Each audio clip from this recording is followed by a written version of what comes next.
Hello class 9 students, कैसे हैं आप सब। आई होप आप सब बढ़िया होंगे। तो आइए एक और क्लास 9th का सोशल साइंस का पेपर सोल्व करते हैं। क्योंकि आपके पेपर इतने नज़दीक हैं कि आपको सबसे बेहतर तरीका है, आपको समय नहीं है सिलेबस की तरफ ध्यान देने का।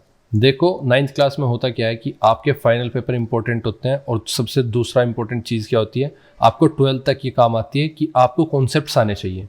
तो 9th क्लास में किस चीज़ पर ध्यान दिया जाता है, PT2 PT3 इन एग्जाम से ज़्यादा ज़रूरी है, इनमें आने वाले कॉन्सेप्ट्स आपको आना चाहिए। ठीक है, तो नंबर की तरफ मत भागना, आप एक्सीलेंस की तरफ भागो, और आपको लास्ट में जो पेपर होगा फाइनल उस पर ध्यान देना है। तो उससे पहले जो भी पेपर आता है उसको हल्के तरीके से आप रिविजन करो और अपना आगे पेपर दो।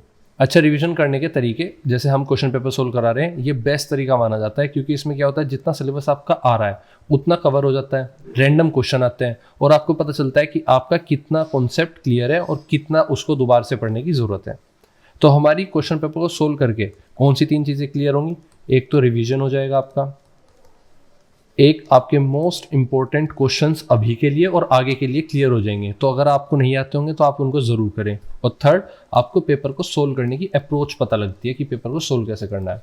ठीक है, तो आइए बिना टाइम वेस्ट किए अपना क्वेश्चन पेपर सोल्व करते हैं। Welcome to concept wise YouTube channel, section A. देखो क्वेश्चन नंबर 1 कहता है, arrange the following in correct sequence. आपके सामने जो 3 ऑप्शन दिए गए हैं ये अलग अलग टाइम पर हो रही घटना थी। ठीक है, reign of terror, Bastille attack और national assembly completed the draft of the constitution. तो अलग टाइम पर हुई घटनाओं को क्रम में लगाना है। ठीक है, यह तो आ सकता है कि arrange following in correct sequence, या आ सकता है क्रोनोलॉजिकली। इसका मतलब है समय, सही समय अनुसार घटी चीज़ों को समय के अनुसार ही असेंबल करो या उसको सही सीक्वेंस में लगाओ। ठीक है, तो रेन ऑफ टेरर, आतंक का राज, बेस्टिल हमला और नेशनल असेंबली ने संविधान का मसौदा पूरा किया। संविधान का कॉन्स्टिट्यूशन जिसको बोलते हैं, वो कब कंप्लीट किया, तो इसकी डेट आपको बतानी है। देखो अब इस पूरे चैप्टर को तो आपको पढ़ना ही होगा, लेकिन मैं आपको बताना चाहूँगा कि जो हम PDF सोल्व कर रहे हैं, अगर आप मेंबरशिप ज्वाइन कर लेते हैं यूट्यूब पर, जो कि होती है सब्सक्राइब बटन के बराबर में, तो आपको क्या मिलेगा, PDF तो मिलेगी ही मिलेगी, इसका विद डिटेल सॉल्यूशन की PDF अटैच करके दी जाएगी। तो इस पूरे पेपर को आप एज अ मॉक लगा सकते हो, वो भी अपने फाइनल एग्जाम तक।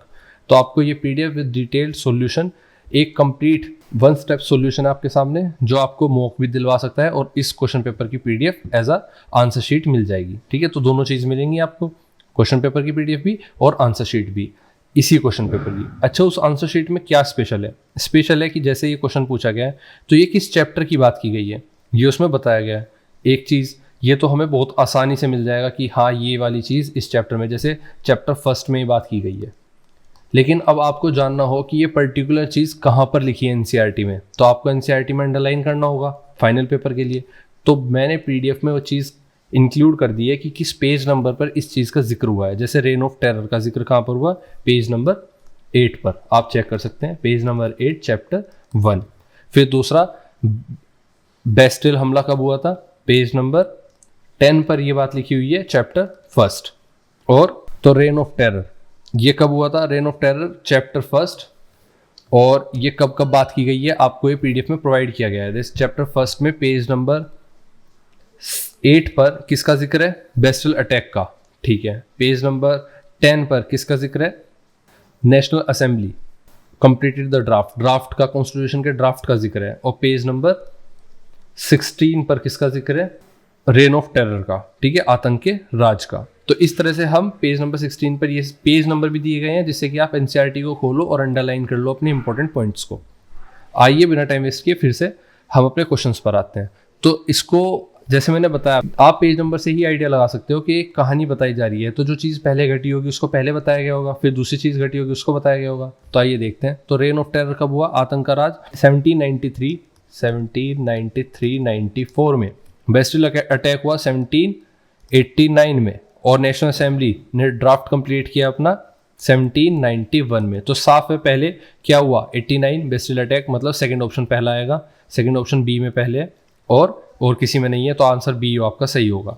लेकिन अगर कंप्लीट करके देख लेते हैं, फिर क्या हुआ 89 के बाद 91 नेशनल असेंबली, तो थर्ड ऑप्शन आएगा, फिर थर्ड ऑप्शन है, बिल्कुल सही बात है। और लास्ट में रेन ऑफ टेरर हुआ 1793 और 94 में, तो फर्स्ट वन आएगा, तो यहाँ फर्स्ट वन है। तो ये बी ऑप्शन बिल्कुल सही सीक्वेंस में लगाया गया इन घटनाओं को। क्वेश्चन नंबर 2 देखते हैं। क्वेश्चन नंबर 2 देखते हैं, the leader of the Bolshevik group in Russia during Russian revolution. कौन था जो बोल्शेविक ग्रुप का रशिया में रशियन रिवॉल्यूशन का लीडर था? Option A Vladimir Lenin, B Karl Marx, C Louis 16 और डी सार निकोलस। तो आपको पता है व्लादिमीर लेनिन इसका सही आंसर होगा। ये किस चैप्टर में? चैप्टर 2 की बात की गई है और पेज नंबर आपको एक कहाँ पर मिलेगा? 32 पर। तो आप इस पॉइंट को इंपॉर्टेंट है, अंडरलाइन कर सकते हैं कि यहाँ से क्वेश्चन बना था। क्वेश्चन नंबर 2 ऑप्शन ए बिल्कुल सही होगा। नेक्स्ट क्वेश्चन की तरफ बढ़ते हैं। Question number 3, which latitude has been taken as the standard meridian of India? तो स्टैंडर्ड मेरिडियन ऑफ इंडिया मैं आपको पहले ही बता चुका हूँ, हर देश का अपना टाइम होता है और वो कहाँ से कंट्रोल होता है, उसको कंपेयर कहाँ से किया जाता है? जो पूरे ग्लोब का एक टाइमलाइन मानी गई है वो कौन सी है? GMT, ठीक है, ग्लोबल मेरिडियन टाइमलाइन। अब उसको ग्रीनविच भी बोलते हैं बेसिकली।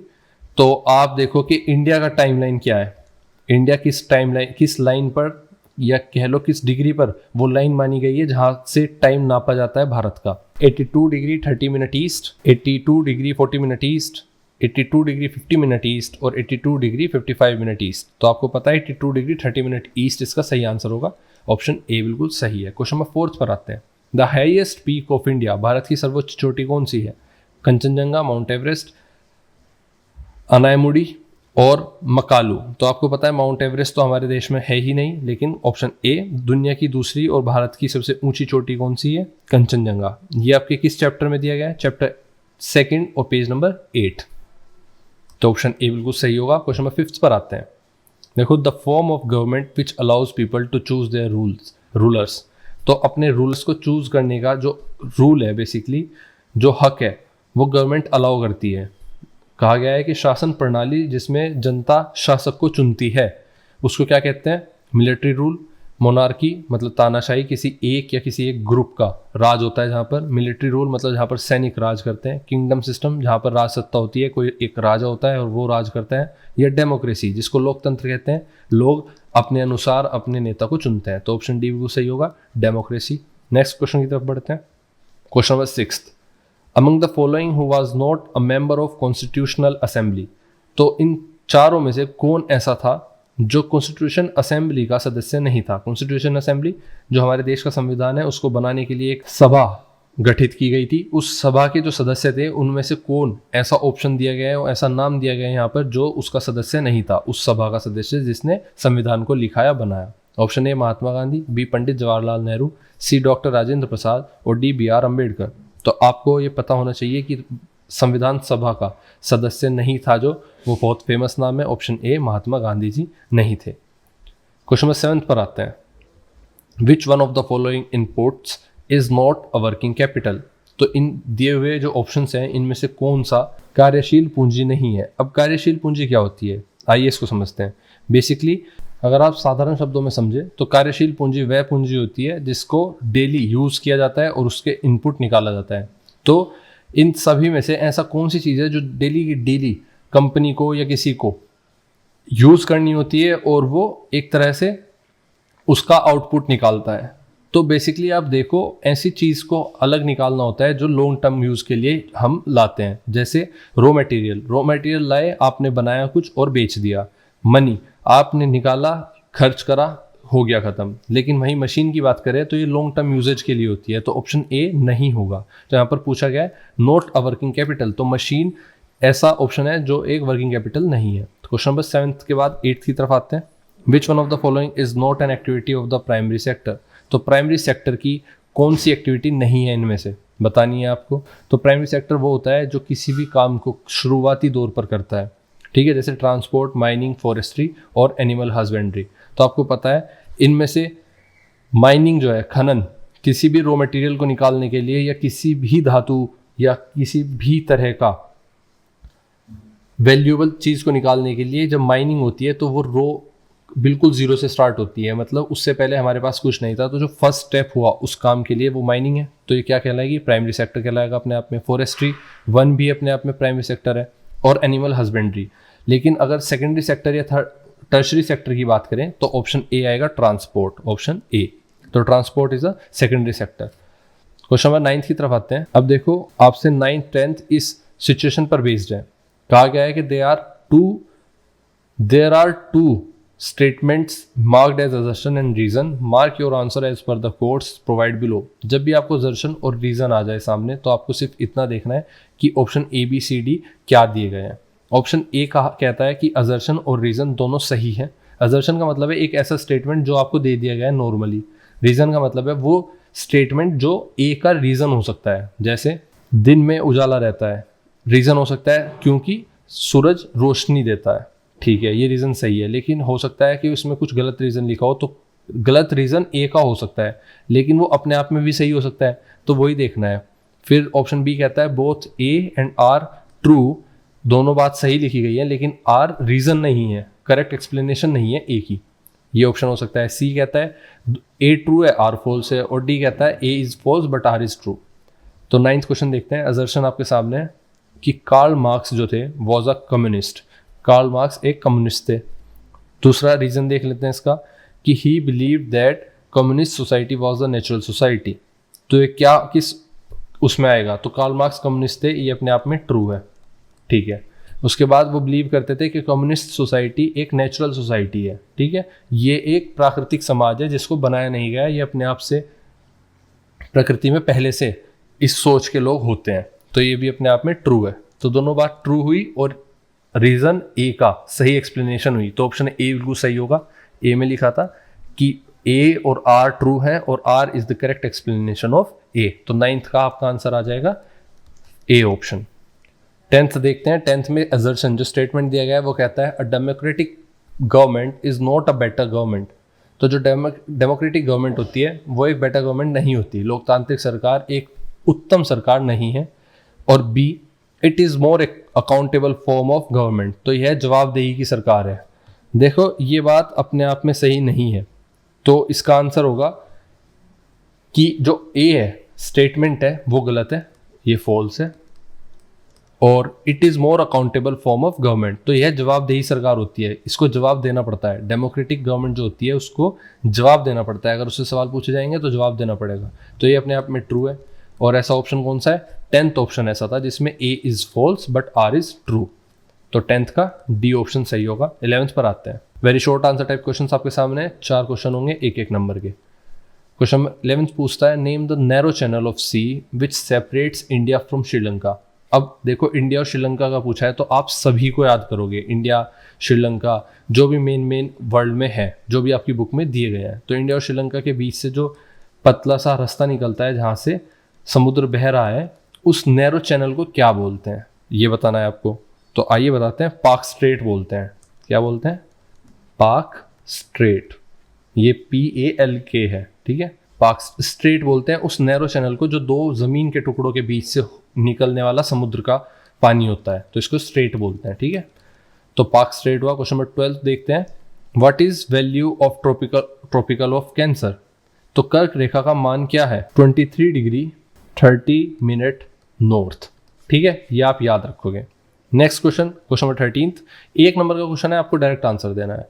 क्वेश्चन नंबर 14 पूछता है which type of farming done for self consumption. तो अपनी जीविका के लिए कौन सी खेती की जाती है। तो आपको पता है सब्सिस्टेंस फार्मिंग, ठीक है, सब्सिस्टेंस फार्मिंग की जाती है अपनी जीविका के लिए, आंसर होगा आपका सब। क्वेश्चन नंबर 15 पर आते हैं, शॉर्ट आंसर टाइप क्वेश्चन है, 3 क्वेश्चन होंगे 3 नंबर के। What is the difference between rabi और kharif crops. Most important question है आपके पेपर में, अभी तक जितने क्वेश्चन आए सभी इंपॉर्टेंट थे, ठीक है ना। तो ये थोड़ा ज़्यादा इंपॉर्टेंट ऐसे है कि आपको ये पता ही होना चाहिए। तो रबी और खरीफ क्रॉप्स में आप 5 डिफरेंस याद करके जाओगे, फिर 3 का है, 4 का है या 5 का है, आपको लिख देने हैं। तो आइए लिखते हैं। तो बेसिकली जो रबी क्रॉप है वो सर्दियों में मतलब विंटर में, और विंटर कब से कब तक होती है, अक्टूबर से नवंबर के बीच में बोई जाती है। और इसकी कटाई कब होती है, मतलब इसको हार्वेस्ट कब किया जाता है, अप्रैल से मई के बीच में। एग्जाम्पल के तौर पर आप लिख सकते हैं वीट और बार्ले। तो इसके पॉइंट आप लिख सकते हो सिंपल। तो आप पेपर में कैसे लिखोगे आइए देखते हैं। तो पेपर में सबसे पहले जब भी डिफरेंस की बात आती है, जब भी डिफरेंस की बात आएगी तो आप टेबल से समझाओगे। कौन से 2 चीज़, खरीफ क्रॉप्स। रबी क्रॉप्स देख लेते हैं। Rabi crops are also called as winter crops. इनको क्या बोलते हैं आप? विंटर क्रॉप्स भी बोलते हैं क्योंकि ये विंटर में बोई जाती हैं। और इनको क्या बोलते हैं? समर क्रॉप्स भी बोलते हैं। एक चीज तो ये याद रखना, स्टार्टिंग में अगर ये याद रख लोगे तो आपको पता चल जाएगा कौन सी कब बोई जाती है। ठीक है, तो रबी क्रॉप, रबी और विंटर सब सर्दी से कैसे जोड़ेंगे देखो। ठीक है, एक पॉइंट हो गया। दूसरा पॉइंट देखते हैं कि खरीफ क्रॉप्स और rabi crops. Rabi crops are sown at winter. आप सिंपल लिखोगे। देखो, रबी क्रॉप्स जो है वो विंटर सीजन में ग्रो की जाती हैं, बेसिकली बोई जाती हैं सितंबर से अक्टूबर तक। और वहीं खरीफ क्रॉप की बात करें तो ये समर सीजन में बिटवीन अप्रैल टू मई में बोई जाती हैं। और कटाई कब होती है इनकी? इन क्रॉप्स की कटाई होती है जो रबी क्रॉप्स आपकी, जिनको विंटर क्रॉप्स बोलते हैं, ये गर्मियों में कटती हैं अप्रैल टू जून में। और वहीं ये सर्दियों में कटती हैं सितंबर टू अक्टूबर में, खरीफ क्रॉप्स। अब जो रबी क्रॉप है रिक्वायर्ड, इनको कम पानी चाहिए होता है, require less water for growth. ठीक है, और वहीं पर जो आपकी खरीफ क्रॉप्स हैं इनको पानी ज्यादा चाहिए होता है, require more water for growth. ठीक है, और इसके एग्जांपल लिख लेते हैं।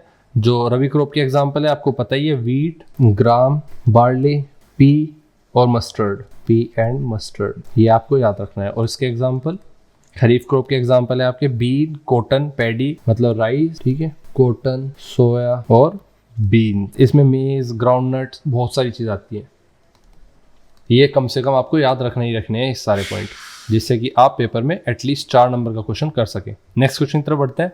Question number 16, why do we prefer democracy over any other form of government, give any 3 reason.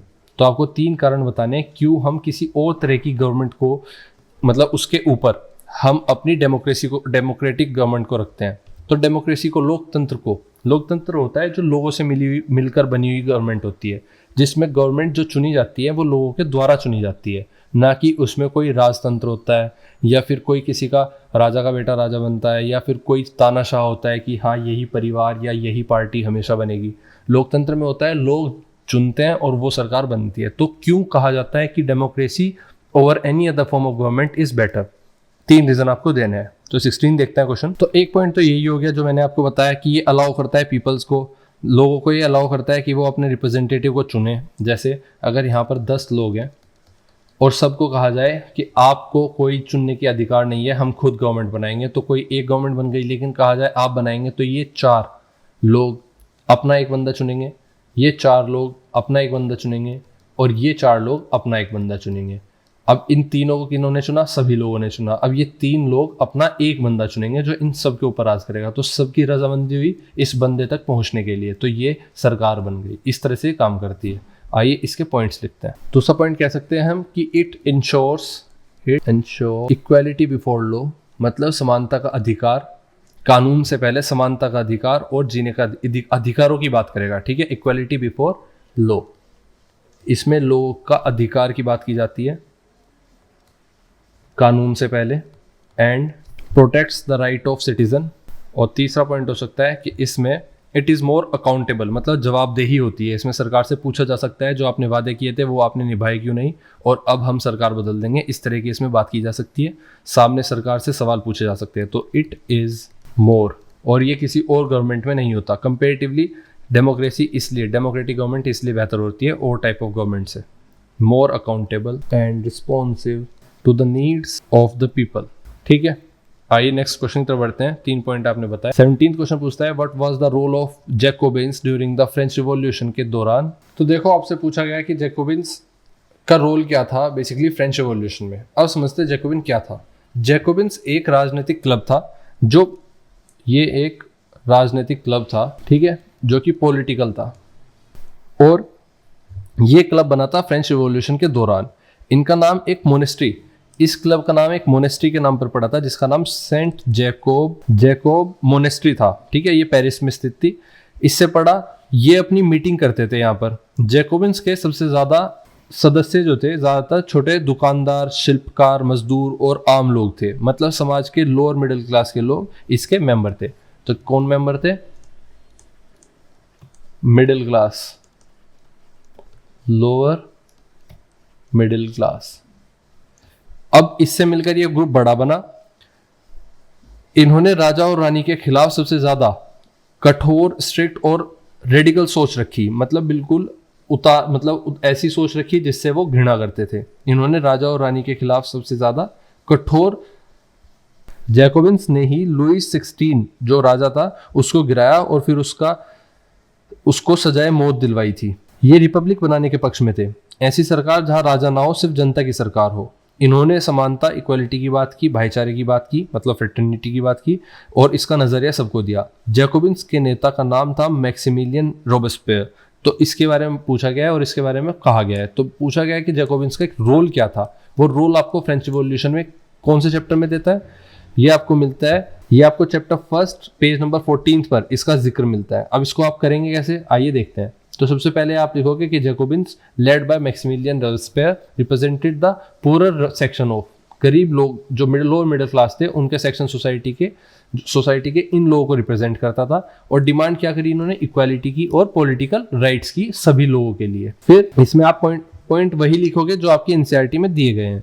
Second point दिया गया है कि दे एबोलिश द मोनार्की, और इन्होंने क्या किया? मोनार्की को, किसी एक का शासन जो चला आ रहा था उसको एबोलिश किया, उसका विरोध किया और डिक्लेयर करा फ्रांस को एक रिपब्लिक, एक स्वतंत्र राष्ट्र घोषित किया, जिसमें इंट्रोड्यूस किया यूनिवर्सल मेन सफरेज, और किंग लुईस 16 को और उसकी क्वीन को बाहर निकाल फेंका। ठीक है, उसकी सरकार गिरा दी। ये इस तरह से आप प्रॉपर आंसर लिखोगे। नेक्स्ट क्वेश्चन की तरफ बढ़ते हैं। Question number 18 long answer type question आपके सामने है। 4 नंबर का दो क्वेश्चन आपके सामने आएंगे, 4 नंबर के। क्वेश्चन नंबर 18 पूछता है, explain the impact of the Russian revolution on Russia and the world. तो रशियन रिवॉल्यूशन का, रूस की क्रांति का विश्व और रूस पर क्या फर्क पड़ा, क्या असर पड़ा? तो रशियन रिवॉल्यूशन का रशिया और दुनिया पर क्या असर पड़ा उसको समझते हैं। देखो, रशिया पर तो असर ये पड़ा था कि मोनार्की का अंत हुआ था। मोनार्की मतलब कोई राजा शासन करता था तो उस चीज का अंत हो गया था, और किसी देश में पहली बार ऐसी सरकार बनी थी। ठीक है, तो राजा की सरकार एकदम से खत्म हो गई थी, कम्युनिस्ट पार्टी की सरकार बनी। पहली बार दुनिया में एक कम्युनिस्ट सरकार बनी थी जो लोगों के नाम पर चलती थी। देखो, ऐसा पहले कभी नहीं होता था, इससे पहले सिर्फ राजाओं की सरकार रही होती थी, लेकिन पहली बार रशियन रिवॉल्यूशन में देखा गया कि कम्युनिस्ट पार्टी की सरकार बनी जहाँ पर लोगों की चलती थी। जमीन का वितरण हुआ, जमींदारों की जमीन किसानों में बांट दी गई। तो इस तरह ये सब चीज़ें ऐसी थी जो दुनिया ने कभी पहले नहीं देखी थी। फिर चलते हैं बात फैक्ट्रीज और इंडस्ट्रीज का। नेशनलाइजेशन हुआ, इंडस्ट्रियलाइजेशन हुआ। इनको नेशनलाइज करके वर्कर्स के कंट्रोल में दिया गया, और इक्वालिटी और एजुकेशन की बात की गई। सबको बराबरी के अधिकार मिले, लड़कियों को भी शिक्षा और काम के मौके मिले। ये पहले नहीं होता आ रहा था। और इकोनॉमिक चेंज आया, सरकार को पैसे कमाने के और जरिए मिले, जिसकी वजह से कहा गया कि रशियन रिवॉल्यूशन का रशिया पर बहुत बड़ा असर पड़ा था। और वहीं पर बात करते हैं दुनिया पर क्या असर पड़ा। सोशलिज्म का प्रचार हुआ। रशिया के मॉडल से दुनिया भर में लोगों को लगने लगा कि एक नया सिस्टम हो सकता है जिसमें सब बराबर हो। कम्युनिस्ट पार्टियां बनी, चाइना में, जर्मनी में, इंडिया में, दूसरे देशों में कम्युनिस्ट पार्टियां बनने लगी। वर्कर्स और पीजेंट्स को प्रेरणा मिली कि कैसे काम किया जा सकता है, कैसे गरीब लोगों को ये उम्मीद मिली कि वो भी अपने अधिकारों के लिए काम कर सकते हैं। दुनिया दो कैंप्स में बट गई, एक तरह से कह लो 2 पार्ट में बट गई। एक तरफ कैपिटलिस्ट देश होते थे जैसे अमेरिका और ब्रिटेन, जिसमें कैपिटलिस्ट लोगों की सरकार होती थी, और वहीं दूसरी तरफ ऐसे देश होते थे जिसमें सोशलिस्ट देश थे, जो जैसे यूएसएसआर और चाइना। फिर कॉलोनियल देश में प्रभाव आने लगा, जैसे इंडिया जैसे कॉलोनीज में आज़ादी की लड़ाई में सोशलिस्ट आइडियाज़ के असर हुआ।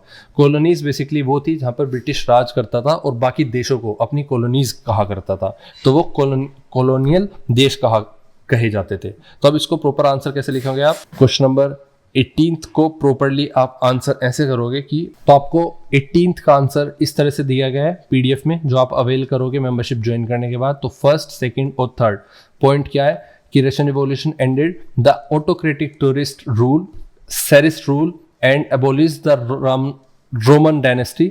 It establish the world's first socialist government. ठीक है, जैसे मैंने बताया, the new government nationalised industries, bank, lands, railway and mines, declaring them state property. ठीक है, किसी की निजी प्रॉपर्टी नहीं थी, ये स्टेट प्रॉपर्टी, लोगों की प्रॉपर्टी कहलाई गई। Under the Stalin planned economic development and collectivisation of agriculture were introduced, which transformed the USSR into powerful industrial nation by the Second World War। तो सेकेंड वर्ल्ड वॉर के बाद USSR जो था वो पावरफुल इंडस्ट्रियल नेशन बन गया, सिर्फ इसी वजह से क्योंकि यहाँ पर जो इकोनॉमिक डेवलपमेंट हुई वो प्लान्ड थी, पहले से तय थी किस तरह से आगे बढ़ा जाएगा। और एग्रीकल्चर को कलेक्टिवाइजेशन, मतलब कलेक्टिवली पूरे देश को एग्रीकल्चर में आगे बढ़ाया गया। वर्ल्ड पर इम्पैक्ट क्या पड़ा, जैसे अभी हमने बताया कि success of Russian revolution inspired workers and peasants, जो लोग काम करते थे, मजदूर होते थे, उनको ग्लोबली उम्मीद मिलने लगी कि सबको बराबर का हक मिल सकता है। फॉर्मेशन ऑफ कम्युनिस्ट पार्टीज होने लगी अलग अलग कंट्रीज में।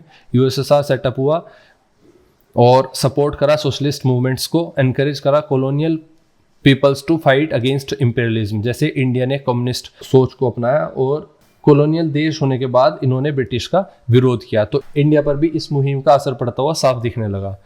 Third point, by the World War II, USSR had given socialism a global face and world stature, though later its repressive policies damaged its image. Or fourth point, despite the decline of the USSR by the late 20th century, socialist ideals continued to inspire people.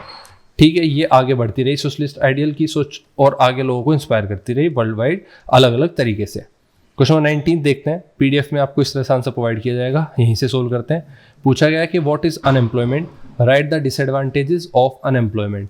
तो unemployment basically वो है, is said to exist when people who are willing to work, जो लोग काम तो करना चाहते हैं लेकिन उनको मौके नहीं मिलते। Prevailing wages are unable to find jobs, उनको वेजेस मिलने वाली जॉब नहीं मिल पाती, ठीक है, वो उनको ढूंढ नहीं पाते, तो उनको कहते हैं अनएम्प्लॉयमेंट। ऐसा नहीं है जो काम नहीं करना चाहता वो भी अनएम्प्लॉयमेंट है, वो उस कैटेगरी में नहीं आता क्योंकि वो बाय चॉइस है।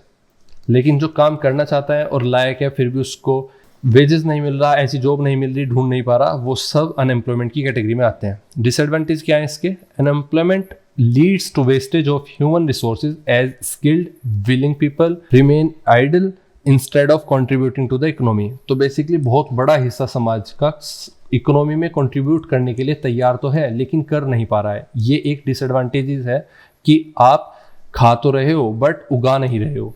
सेकेंड पॉइंट होता है, it turns potential assets into liabilities because the unemployment become dependent on others. Basically unemployment भी तो कहीं से खा रहे होंगे तो वो भी किसी पर डिपेंड है, तो वो डिपेंड होने की वजह से जो एसेट्स हैं देश के, पोटेंशियल है एसेट्स का, वो किस में, लायबिलिटीज में कन्वर्ट हो जाता है, increasing the burden on society, जो कि सोसाइटी पर बर्डन क्रिएट करते हैं। सेकेंड पॉइंट, और ये 7 पॉइंट जो आपके सामने लिखे हैं, इन 7 में से आप कोई भी 4 या 5 लिख सकते हैं। It creates frustration, hopelessness and social unrest. तो आपके सामने दिया गया है कि ये सोशल अनरेस्ट, होपलेसनेस, उम्मीद छोड़ना और फ्रस्ट्रेशन जैसी चीज़ों को पैदा करता है, स्पेशली अमंग द यूथ के, और स्पेशली जो यूथ अनएम्प्लॉयमेंट होती है उसके अंदर। किसी भी कंट्री की इकोनॉमी में ये एक ओवरलोड होता है। Basically small working population has to support a large dependent population. और फिर क्या होता है, इतनी बड़ी पॉपुलेशन में अगर इतना बड़ा हिस्सा अनएम्प्लॉयमेंट है तो सिर्फ इतनी बड़ी जनता को इस सब का खर्चा उठाना होता है, तो ये एक ओवरलोड कहलाता है पूरी कंट्री पर। सिर्फ इतने लोग ही जो एम्प्लॉयड हैं, ये लोग ही देश का खर्चा चला रहे हैं, ये सब इन पर डिपेंडेंट है, ठीक है, ये ओवरलोड में आता है। It lowers the standard of living since family survive on bare minimum. ये स्टैंडर्ड ऑफ लिविंग गिराता है क्योंकि फैमिली सिर्फ सर्वाइव कर पाती है बेयर मिनिमम के साथ। फेस पुअर हेल्थ, और इसके साथ क्या होता है, लोगों की हेल्थ खराब होती है, वो इलाज नहीं करा पाते, चिल्ड्रन बुक पढ़ नहीं पाते हैं, ठीक है, often drop out of school छोड़ना पड़ता है। ऐसी स्थिति में it hinders economic growth as the productive potential of the country remains unutilised. तो बेसिकली इकोनॉमी में जो ग्रोथ होती है, प्रोडक्टिव पोटेंशियल होता है, वो यूटिलाइज ही नहीं हो पाता और वो वेस्ट होता चला जाता है। It increases poverty because people without jobs can not earn enough to support themselves and their family. और ये क्या करता है, पॉवर्टी इंक्रीज करता है, गरीबी बढ़ाता है, क्योंकि वो लोग जो कमा सकते हैं लेकिन बिना जॉब के कमा नहीं पाते और इनफ सपोर्ट नहीं कर पाते खुद को और अपने परिजनों को। इसी क्वेश्चन का और पार्ट कहता है कि अगर आप 19th का और पार्ट कहता है, पीपल आर द, यहाँ से स्टार्ट होता है आपका, people are the greatest resource of country. इसको आपको एक्सप्लेन करना है कि मानव सर्वोच्च संसाधन, किसी देश का सर्वोच्च संसाधन क्यों है, ठीक है, एक्सप्लेन करना है ब्रीफली। आइए देखते हैं। तो इसका आंसर आपको 19th के और पार्ट के आंसर पॉइंट्स में आंसर दोगे तो बेटर तरीके से आपको आंसर नंबर पेपर में मिलेंगे। तो देखो, जैसे 4 नंबर का क्वेश्चन है तो आपको एटलीस्ट 4 तो पॉइंट लिखने ही है, छोटे छोटे एक लाइन के, लेकिन आप 5 भी लिख सकते हैं। और लंबे पॉइंट्स हैं तो आप पॉइंट्स नहीं लिखोगे, 3 पॉइंट नहीं लिखोगे, वो सारा एक साथ पैराग्राफ में आंसर करोगे। अब हमारे पास पॉइंट्स देख लेते हैं। पहला पॉइंट कहता है कि ग्रेटेस्ट रिसोर्स क्यों है लोग कंट्री के। People are the greatest resource because, यहाँ से आपका आंसर स्टार्ट हुआ है। दे पोजेस स्किल्स, उनके पास स्किल्स होती है, नॉलेज होती है, क्रिएटिविटी होती है, to use and transform other resources, और जिसको वो यूज़ करके बाकी जो रिसोर्सेज अवेलेबल हैं उसको ट्रांसफॉर्म कर सकते हैं। दूसरा पॉइंट कहता है कि अनलाइक लैंड, फिजिकल कैपिटल और only humans can utilize and manage resources. आपको पता है बाकी रिसोर्स अपने आप को यूज़ या यूटिलाइज नहीं कर सकते या उसको बेसिकली इफेक्टिवली क्रिएट, उसकी वैल्यू क्रिएट नहीं कर सकते, लेकिन पीपल ह्यूमंस जो है वो अपनी वैल्यू के साथ साथ बाकी रो रिसोर्सेज को यूज़ तो कर ही सकते हैं, उसको एज अ वैल्यू क्रिएट कर सकते हैं उसकी। ठीक है, तो इसलिए कहा जाता है कि ह्यूमंस जो पीपल हैं वो कंट्री का ग्रेटेस्ट रिसोर्स है। 2 पॉइंट। तीसरा पॉइंट कहता है कि educated and healthy people earn higher incomes. देखो जो एजुकेटेड पीपल होते हैं, हेल्दी होते हैं, वो ज़्यादा बेहतर तरीके से ज़्यादा कमा पाते हैं, कंट्रीब्यूट कर पाते हैं सोसाइटी में, इकोनॉमी में, देश को आगे बढ़ाने में, overall standard of living increase करते हैं, रेज करते हैं। 4th पॉइंट है कि countries like Japan have developed rapidly despite limited natural resources. देखो जापान एक ऐसा एग्जाम्पल है जो छोटा देश है और इस देश के पास इतने ज़्यादा रिसोर्सेज नहीं थे, नेचुरल रिसोर्सेज, उसके बावजूद ये despite these limited natural resources Japan have developed rapidly, shown that, जिससे पता लगा कि हमें ये रैपिडली डेवलप तो किया ही, उसके बाद इसने देखा कि human capital drives national prosperity. तो उनके पास कौन सा रिसोर्स था? नेचुरल रिसोर्स, ह्यूमन कैपिटल थी, ह्यूमन रिसोर्स थे, people as a greatest resource था कंट्री का। और last but not least 5th point कहता है कि एजुकेटेड और हेल्दी पेरेंट्स जो होते हैं वो इन्वेस्ट कर पाते हैं अच्छे से अपने बच्चों में, जो आगे चलकर अच्छे से पढ़ाई करके अच्छा भविष्य पैदा कर पाते हैं, creating a self sustaining cycle. एक ऐसी साइकिल क्रिएट कर पाते हैं जो सेल्फ सस्टेनिंग होती है, अपने आप चलती रहती है, और उससे क्या होता है, देश की ग्रोथ होती है, डेवलपमेंट होता है, और उनके खुद के परिवार का और समाज की ग्रोथ होती है। अब आते हैं केस बेस्ड स्टडी क्वेश्चंस पर।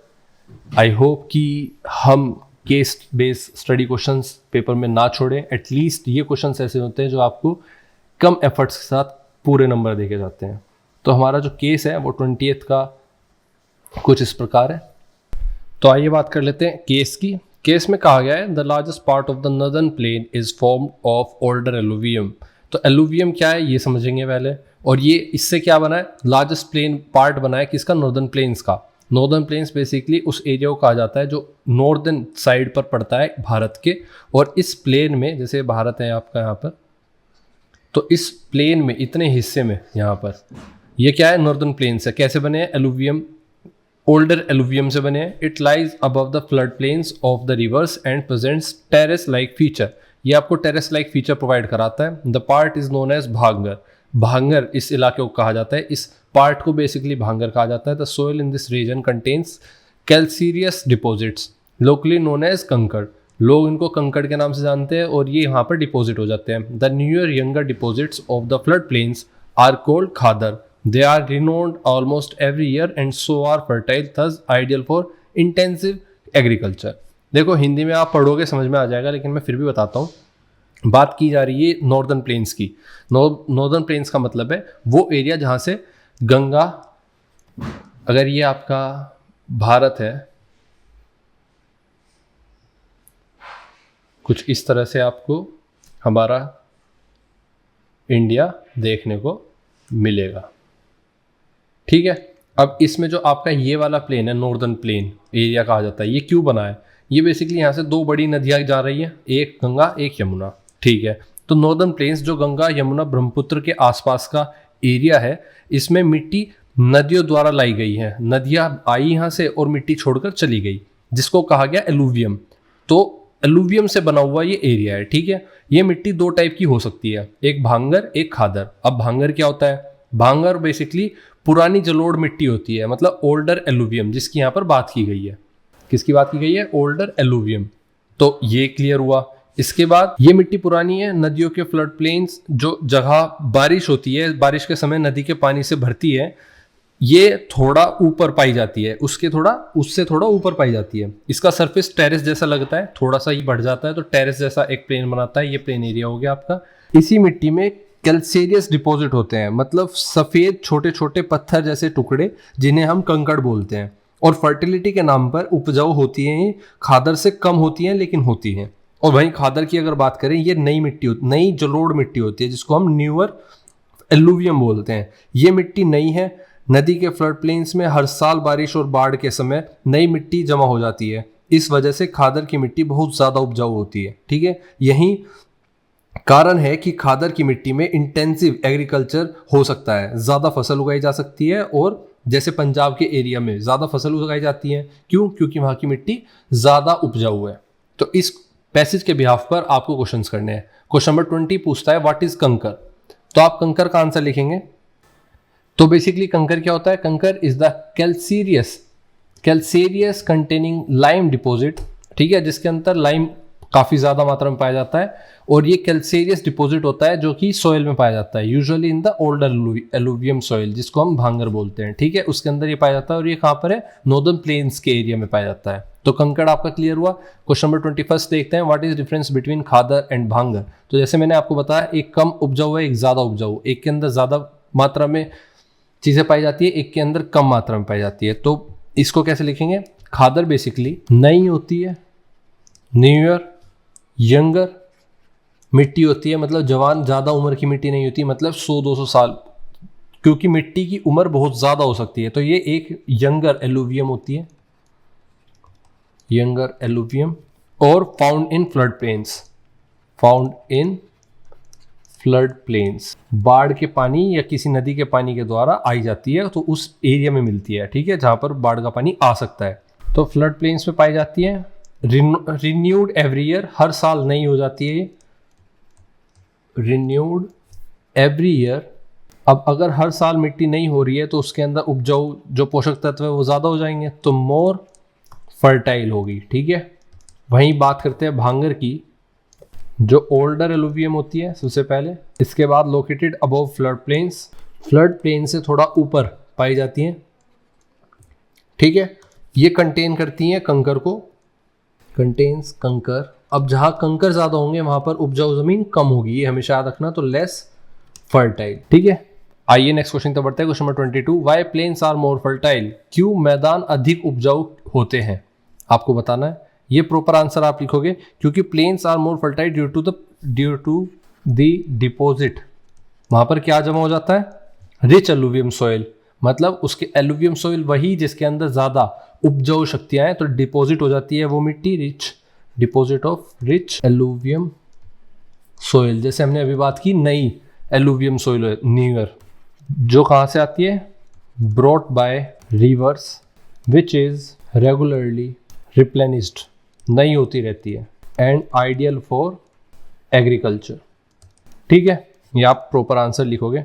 नेक्स्ट क्वेश्चन तरफ बढ़ते हैं। क्वेश्चन 22 कंप्लीट हुआ। केस बेस्ड स्टडी क्वेश्चन अगला फिर दोबारा से आपकी स्टडी देखते हैं। केस स्टडी क्या कहती है? ये आपको एक तरह से पैसेज दिया गया है, इसके बिहाफ पर आंसर देने हैं। दक्षिण अफ्रीका में लोकतांत्रिक संविधान।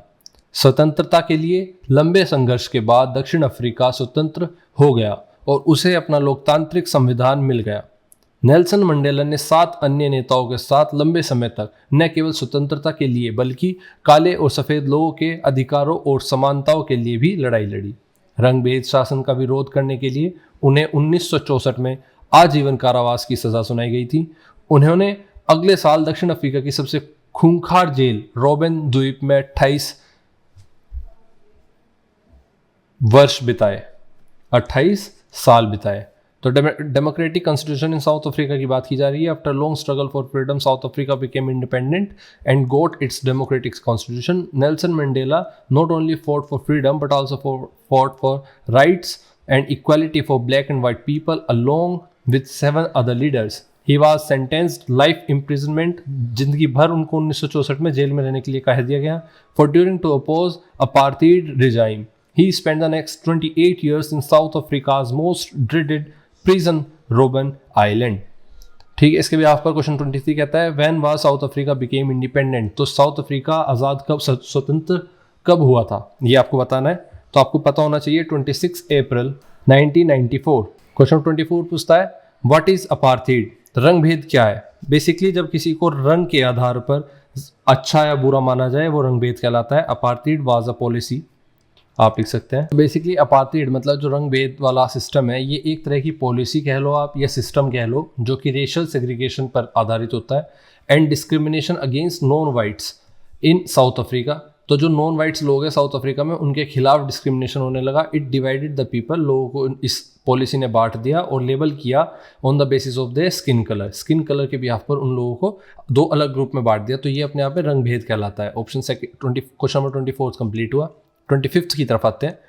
Define the word democracy. लोकतंत्र क्या है इसको समझते हैं। देखो जैसे मैंने पहले ही बताया, वो सरकार जहाँ पर लोगों की इच्छा अनुसार सरकार चुन जाती है और उनका रिप्रेजेंटेटिव या कह लो प्रतिनिधि लोगों के द्वारा चुना जाता है, उस सरकार को डेमोक्रेटिक गवर्नमेंट कहते हैं। डेमोक्रेसी का मतलब है लोगों द्वारा चलाई गई गवर्नमेंट। तो डेमोक्रेसी मीन्स, तो basically democracy is a form of government. तो एक तरह की गवर्नमेंट का प्रकार है जिसमें in which people choose their representative. यहाँ पर अधिकार होता है लोगों को अपना रिप्रेजेंटेटिव चुनने का और रूलर से जवाब पूछने का। किस वजह से? फेयर इलेक्शन हो और वो फ्री रहें, through free and fair elections के थ्रू अपनी सरकार को चुन सके। डेमोक्रेसी का मतलब है आप सवाल उठा सको, अपनी सरकार चुन सको, अपना प्रतिनिधि चुन सको, इसी को डेमोक्रेसी कहा गया है। ठीक है, क्वेश्चन नंबर 25 कंप्लीट हुआ। 26 की तरफ आते हैं। मैप वर्क आपके सामने। लोकेट करनी है following place on political map of India. आपको एक पॉलिटिकल मैप दिया जाएगा, उस पर ये जगह है आपको बतानी है। या तो आप अनाईमुदी हिल इन केरला, केरल की अनाईमुडी चोटी को बताओ, लद्दाख बताओ, या फिर ट्रॉपिक ऑफ कैंसर और डेक्कन प्लेटो। ठीक है, हम चारों देखते हैं कि हम क्या कर सकते हैं।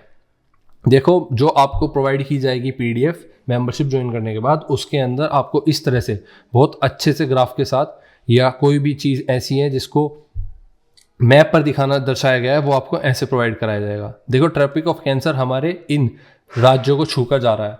कौन कौन से राज्य हैं आइए देखते हैं। तो बेसिकली ये गुजरात से, फिर आपका ये मध्य प्रदेश से, एमपी से, फिर यहाँ पर आपका छत्तीसगढ़, ये झारखंड, फिर आपका ये नीचे वेस्ट बंगाल, यहाँ पर आपका त्रिपुरा और लास्ट में मिजोरम। इन राज्यों से होकर गुजर रही है ट्रॉपिक ऑफ कैंसर। तो आप एक लाइन ऐसी ड्रॉ करोगे जो इन सभी, और हाँ, ये वाला हिस्सा राजस्थान को भी छू रहा है। तो कितने स्टेट को छू रहा है? 1 2 3 4 5 6 7 8 स्टेट्स को छू रहा है। इन स्टेट्स के नाम याद रखोगे आप और आप पेपर में लिखोगे। इसके अलावा पूछा गया लद्दाख। तो लद्दाख का पार्ट कौन सा है? ये लद्दाख का पार्ट है, इसको आप ड्रॉ करोगे पॉलिटिकल मैप ऑफ इंडिया पर। फिर आपसे पूछा गया डेक्कन प्लेटो, ये आपका सारा डेक्कन प्लेटो है, इसको इस हिसाब से ही आप ड्रॉ करोगे। ठीक है, अनाईमुडी हिल कहाँ पर है? केरल में अनाईमुडी हिल यहाँ पर है, ये आप यहाँ पर निशान लगाओगे और लिखोगे। तो इस तरह से आपने सारे चीज़ें देख ली जो हमसे पूछी गई थी। कौन कौन सी? कहा गया था अनाईमुडी हिल केरल के अंदर, लद्दाख, डेक्कन प्लेटो और ट्रॉपिक ऑफ कैंसर, चारों चीज़ हमने देख ली हैं। आई होप आपको अच्छा रहा हो, आपको समझ में आया हो और ये आपको पेपर में बहुत हेल्प करे। मैं उम्मीद करूँगा कि आप इस पीडीएफ को अवेल कर लोगे और वीडियो को लाइक, चैनल को सब्सक्राइब और दोस्तों में इस चैनल को और वीडियो को शेयर कर दोगे। मिलते हैं आपसे आपकी क्लास के नेक्स्ट क्वेश्चन पेपर को सोल्व करते हुए। तब तक के लिए all the best for your upcoming exams and bye दोस्तों।